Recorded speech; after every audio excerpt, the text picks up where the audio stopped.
Hoje a gente continua a nossa série especial de entrevistas para celebrar o Dia da Consciência Negra. E vamos conversar sobre identidade e também empoderamento negro com a Sara Eugênia, que é produtora cultural e integrante do coletivo Rosa Parks. Olá, boa noite, obrigada pela presença. Boa noite. Queria que você falasse inicialmente para a gente sobre os desafios de valorizar os traços, a cultura, a identidade negra no meio de uma sociedade preconceituosa, racista como a nossa.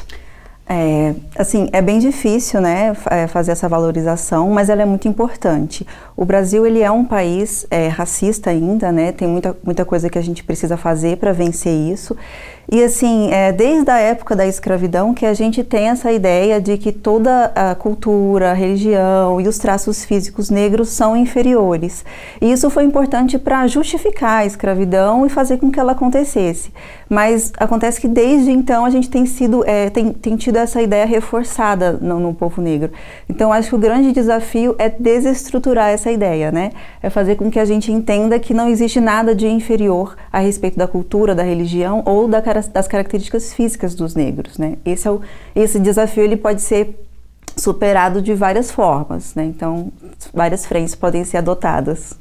Uma das formas pode ser a identificação com ídolos, com pessoas que estão na mídia ou que estão em setores de poder, né, da sociedade. Como é que isso tem acontecido e de que forma que é importante as crianças negras se sentirem representadas, verem pessoas como elas em locais de poder?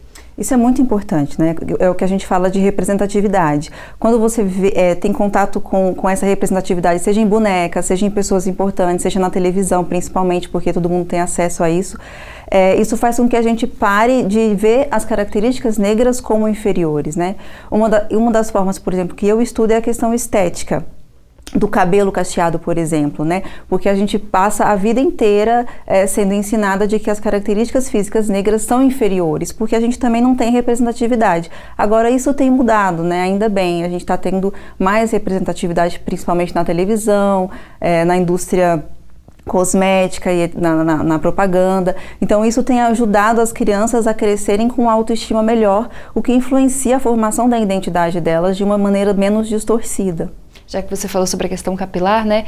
A questão de assumir o cabelo crespo, de saber lidar, de tratar bem desse cabelo, tem gerado assim várias discussões, pessoas que já são especializadas na internet, né, que dão dicas, produtos específicos também. Como é que isso auxilia também nessa questão da identidade, do empoderamento?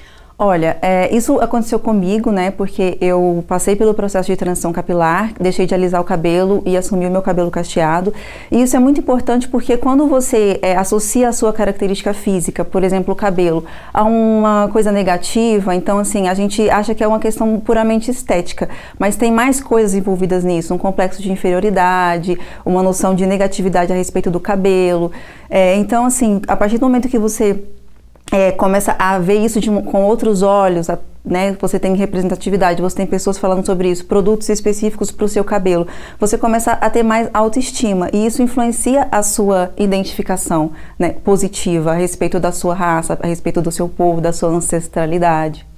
Mas falar de identidade, a gente precisa falar sobre uma questão bem complexa, né? A questão da miscigenação. No Brasil se fala muito, né, de um povo miscigenado e até por isso muita gente diz que não tem como existir racismo. E a questão da autodeclaração, né? Principalmente em relação às políticas de ações afirmativas, às cotas. Como que é feita, na verdade não, a autodeclaração ela vai se basear exatamente em traços fenotípicos, na herança genética. Você pode explicar um pouquinho isso pra gente?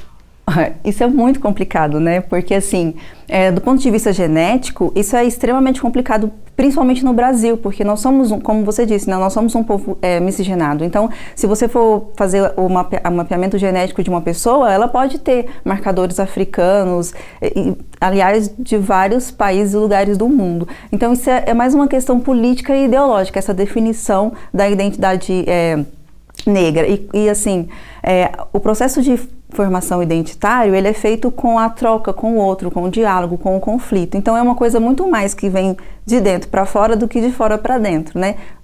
Assim, como eu quero dizer, uma pessoa que vá identificar quem é o negro e quem não é. Tanto é que nós temos negros que, devido ao processo de embranquecimento, não se consideram negros. E nós temos, às vezes, alguém branco que vá se declarar negro e que, se nós formos fazer um mapeamento genético, pode ter. Então, é muito complicado fazer essa definição, né? É uma coisa que as pessoas têm muita dificuldade, principalmente no Brasil.